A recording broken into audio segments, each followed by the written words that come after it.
Penyesalan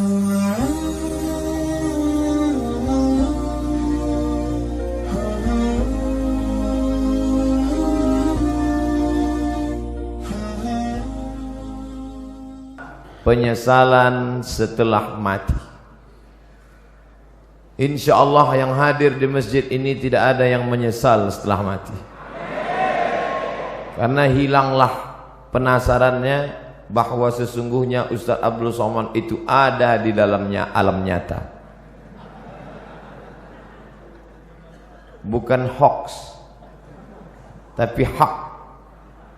Maka ketika nanti kita mati, saat itu roh keluar dari mulut dan hidung, dihembuskan, lalu kemudian nampaklah dia, dan yang terakhir melihat roh itu adalah mata. Itulah mengapa orang yang mati meninggal dunia itu matanya terbuka melotot. Istri, anak, buah hati, belayan jiwa tidak lagi berani. Selama ini mereka sayang kepada kita, tapi ketika itu mata yang terbuka lebar tak lagi mampu tertutup, mereka pun akan datang ke masjid memanggil tuan imam, Ustadz, Kiai, tolong datang ke rumah karena bapak saya dari tadi malam matanya melotot terus sampai pagi ini. Mereka mulai sibuk mengurus mana surat mobil, STNK, BPKB, akte notaris, karena tak lama lagi harta warisan akan segera dibagi. Dan istri pun sudah bersiap-siap akan menikah dengan Bronis.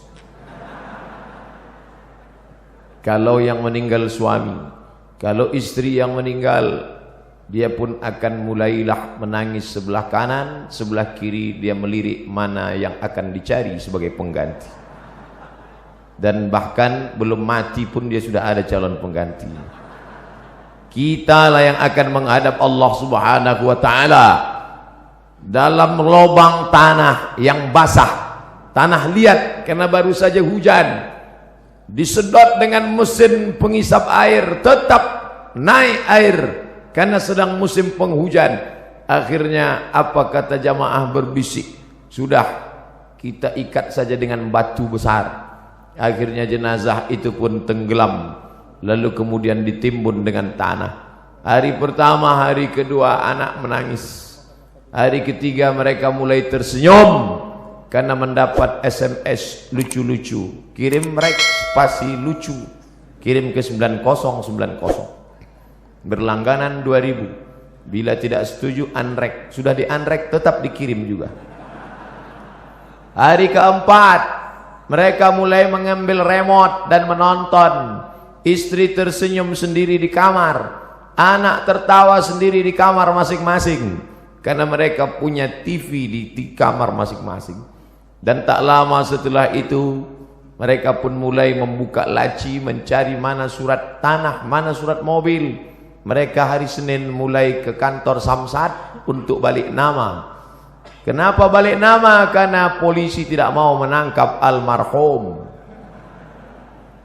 Lalu apa yang dibawa menghadap Allah? Pada saat itulah orang mati itu akan berkata, ya Rabb, ya Allah, laula akhartani ila ajalin qarib, kalau engkau beri aku masa sedikit saja, tambah umurku sekejap saja ya Allah, apa yang akan kau lakukan? Fa asaddaqa, aku mau bersedekah, bukan somat. Aku mau bersedekah. Laula akhartani ila ajalin qarib, kalau kau berikan aku waktu sekejap saja, aku mau bersedekah. Wa akum minas salihin, aku mau beramal saleh. Alhamdulillah, orang Jawa Barat rajin bersedekah, buktinya masjid yang besar ini. Nampaknya yang bersedekah tidak hadir di sini karena suaranya tidak besar. Kalau dia hadir pasti dia berkata, amin, itu sedekah saya. Tapi rupanya orang Jawa Barat tidak mau riak. Memang dia bersedekah tapi dia diam saja. Malah yang mengatakan amin itu tidak bersedekah sama sekali. Serba salah mendengar ceramah Ustadz ini. Mau bilang amin, dia katakan ini, mau bilang tidak amin. Kalau begitu lebih baik bersuara tapi bergerak, tidak bersuara. Tidak ada gunanya harta yang banyak, tinggal tanah yang luas, tinggal kebun yang sejauh mata memandang, tinggal. Itu kebun teh siapa? Luas sekali, saya tidak tahu Pak Ustaz. Itu kebun orang. Siapa yang punya? Tidak tahu. Tinggal. Yang kau bawa mana? Yang pernah kau usap kepala anak yatim. Ini bulan Rajab, tidak lama lagi bulan Sya'ban. Santunan anak yatim. Banyak orang menyantuni anak yatim di bulan Sya'ban, di bulan Rajab. Tapi setelah itu mereka berhenti. Memangnya perut anak yatim itu laparnya di bulan Sya'ban saja. Itu hanya untuk show, untuk pertunjukan, starting point. Tapi lebih daripada itu adalah untuk memperdulikan, memperhatikan mereka. Maka saya diberi judul. Biasanya judul saya pemimpin yang adil. Biasanya judulnya jihad fisabilillah. Biasa judulnya remaja hijrah. Biasa judulnya perempuan penunjang pendobrak kemunduran. Tapi hari ini judulnya menyesal setelah mati. Memangnya saya Ustadz mati? Hidup ini diberikan Allah Ta'ala bukan untuk mati. Hidup ini diberikan Allah Ta'ala untuk hidup. Maka siapa yang berpikir untuk mati, maka sebenarnya kehidupannya ini yang panjang, yang banyak, sebenarnya hanyalah persiapan-persiapan untuk menghadapi kematian. Insya Allah, kalau beginilah ramainya solat berjamaah, maka saya tidak perlu lagi memberi motivasi solat berjamaah. Insya Allah subuhnya pun kabarnya kata Pak Gubernur seperti ini juga banyaknya. Nampaknya amin itu harapan sebagai doa, mudah-mudahan sebanyak ini. Bapak Ibu yang dimuliakan Allah, maka selagi masih ada kesempatan bersedekah, jangan sampai seperti yang dikatakan, laula aqartani ila ajalin qarib, kau tambah umurku, tapi umur tak bisa ditambah. Umur bukan isi ulang. Idza jaa ajaluhum, kalau ajal sudah sampai, la yastakhiruna sa'atan, tidak dapat ditunda walau sesaat, wala yastaqdimun, tidak pula dapat dimajukan walaupun sesaat. Penyesalan orang sudah mati banyak, tapi saya batasi pada tausiah kali ini hanya 5 poin saja. 5 penyesalan orang sudah mati. Kenapa Ustadz sebut angka 5? Karena rukun Islam 5. Kenapa enggak pakai rukun iman? Iya juga ya. Tapi payah saya nyebutnya begini. Ada 5 supaya Bapak Ibu pulang mudah ngingat. Saya termasuk penceramah yang tidak pandai ceramah ngalor ngidul. Ada orang ngomong bisa semua dia bahas. Dari Donald Trump sampai Donald Bebek bisa dibahas. Saya tidak pandai. Yang pertama, orang mati menyesal karena tidak bersedekah. Yang kedua, lau kunna nasma'u, andai kami mau mendengar, au naqilu, kami mau berpikir, kami tidak akan menjadi penghuni neraka sa'ir. Ada neraka jahanam, ada neraka sakar, ada satu khusus neraka namanya neraka sa'ir, dan itu ditempati hanya orang-orang spesialis, tidak mau mendengar pengajian. Dan masyarakat Bandung sudah selamat dari neraka sa'ir ini insyaallah. Yang ketiga, siapa itu orang yang menyesal? Mereka yang terbaring di rumah sakit, di ruang ICU. Suara azan sayup-sayup masuk ke celah-celah jendela. Hayya 'alas shalah, menetes air matanya. Kenapa? Karena dulu waktu sehat, orang azan dia laga ikan cupang. Orang azan dia tetap main game online PlayStation, bahkan mengejek-ejek orang sholat. Hayya 'alas shalah, kamu aja duluan lah.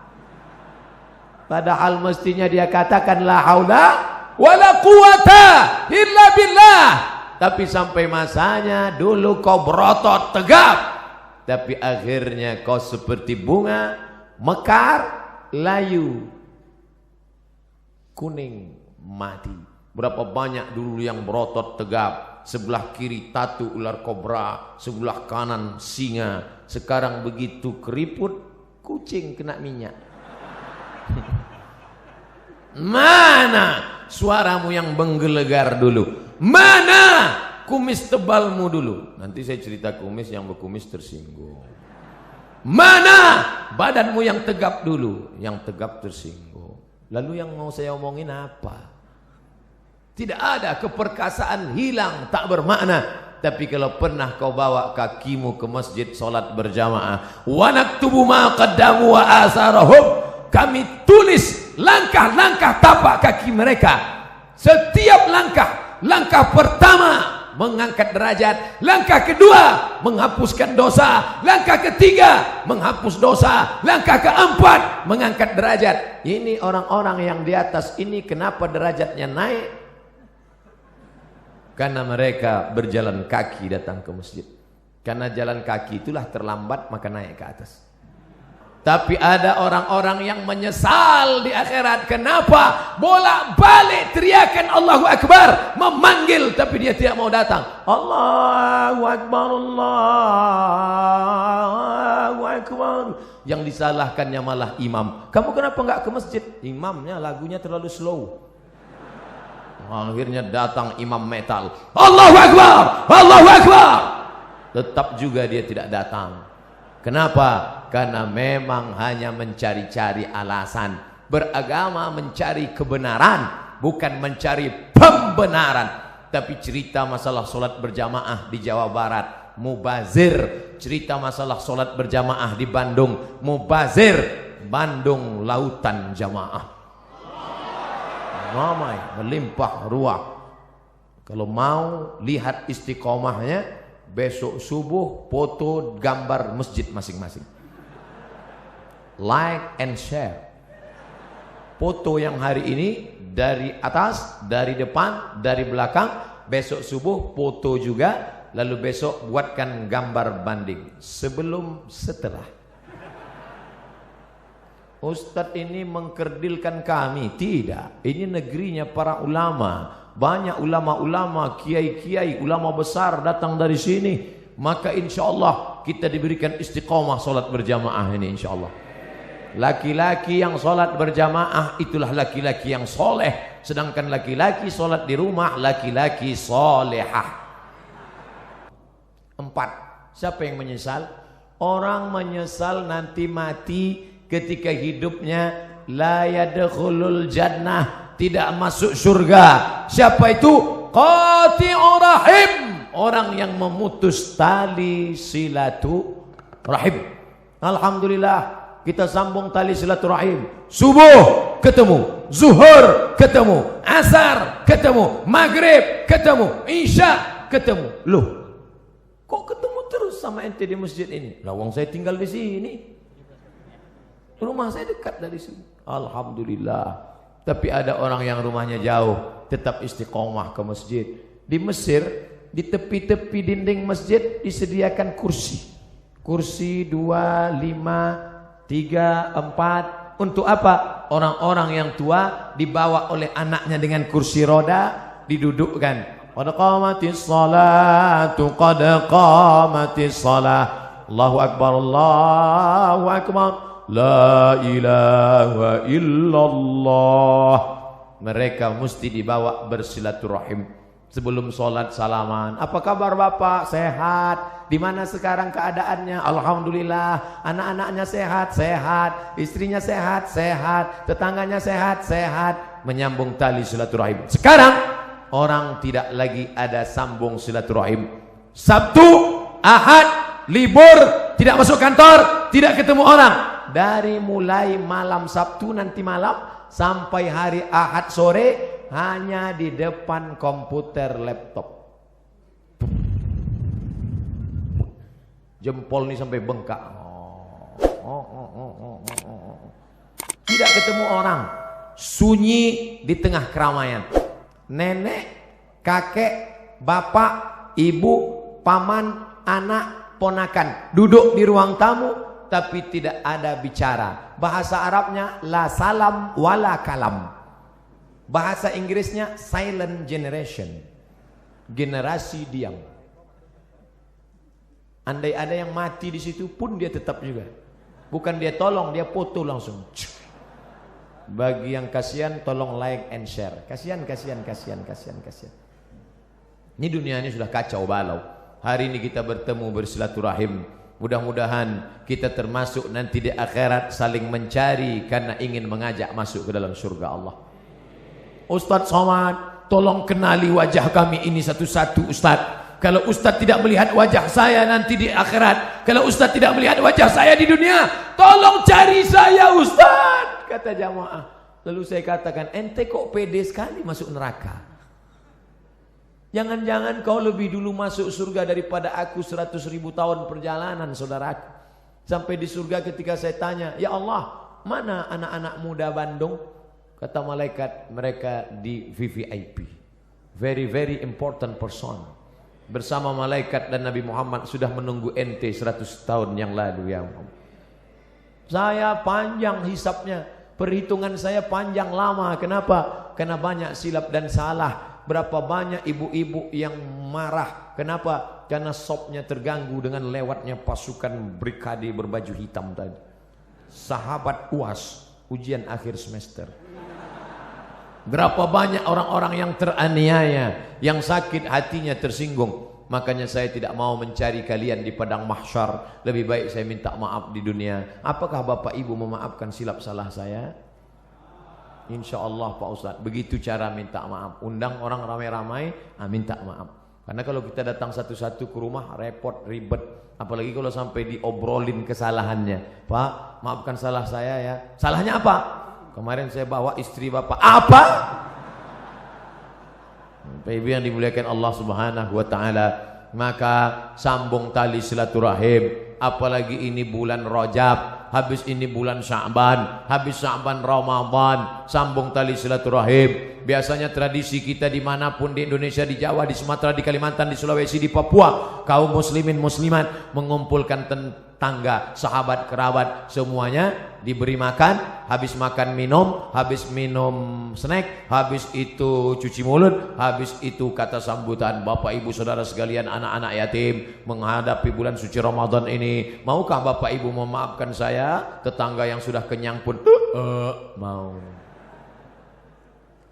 Menunggu Ramadan baru minta maaf, menunggu Idul Fitri baru minta maaf, masalah. Karena kalau sampai kita mati menghadap Allah Subhanahu wa taala dalam keadaan membawa silap dan salah, termasuk penyesalan. Menyesal kenapa aku tidak minta maaf dulu di dunia. Menyesal.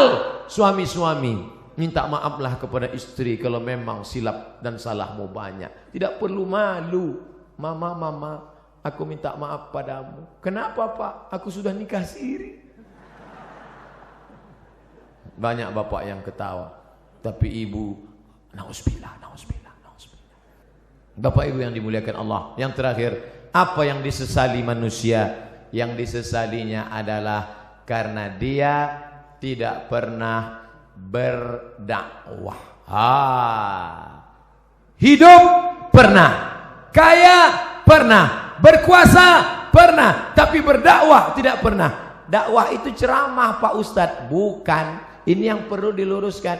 Ada orang memahami dakwah itu ceramah. Gubernur enggak perlu ceramah. Kenapa? Sudah ada Ustadz Somad ceramah. Tapi gubernur dakwahnya apa? Membangun lokal untuk orang anak-anak usia sekolah. 7,2 juta.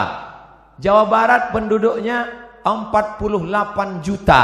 Anak usia sekolah 7,2 juta. Tidak bisa sekolah karena tidak ada lokal.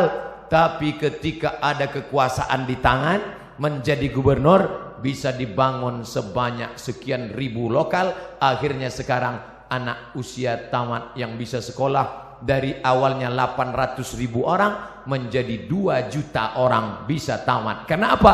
Dakwah dengan kekuasaan. Allahu Akbar. Oleh sebab itu maka berdakwahlah. Saya kebetulan dakwahnya cuman bisa ceramah dengan lidah. Bapak-bapak dari Polda, bapak-bapak dari Polresta, mereka nggak ceramah. Bapak-bapak kepolisian tidak perlu ceramah, cukup dengan pakai seragam datang ke masjid. Anak-anak muda termotivasi. Bro, lihat tuh, Pak polisi aja ke masjid. Masa kita nggak ke masjid? Iya juga ya, kata mereka. Tentara-tentara cukup dengan seragamnya. Allahu Akbar. Orang takut. Siapa yang ngejek-ngejek orang sholat yang di internet itu? Siapa yang berani ngejek orang sholat di internet? Kalau sudah polisi tentara ke masjid sholat berjamaah. Dakwah dengan perbuatan. Lisanul hal, perbuatan afsah min lisanil maqal, lebih menyentuh, lebih sampai ke hati daripada ucapan. Saya lemah, hamba Allah yang dhaif. Hanya ceramah dengan khutbah, dengan seminar, dengan simposium, dengan lokakarya. Tapi ada orang yang bisa berceramah dengan kekuasaan. Kita yang tidak punya kekuasaan bagaimana? Pilih orang yang punya bakat politik untuk memperjuangkan nilai-nilai Islam di tengah masyarakat. Bapak Ibu yang dimuliakan Allah SWT, itulah 5 poin yang dapat saya sampaikan. Kalau ada nanti di tempat lain Ustadz bisa menyampaikan 7 poin, berarti Ustadz itu ilmunya lebih banyak daripada saya. Kalau ada Ustadz yang menyampaikan 3 poin, berarti waktunya lebih pendek daripada saya. Jangan pernah suudzon pada orang. Jaga yang 5 ini. Kalau tidak ingat, ikuti rekamannya, tulis saja di YouTube nanti Somad Masjid Raya Bandung, enter, insya Allah ketemu. Kalau tidak ketemu berarti belum diupload.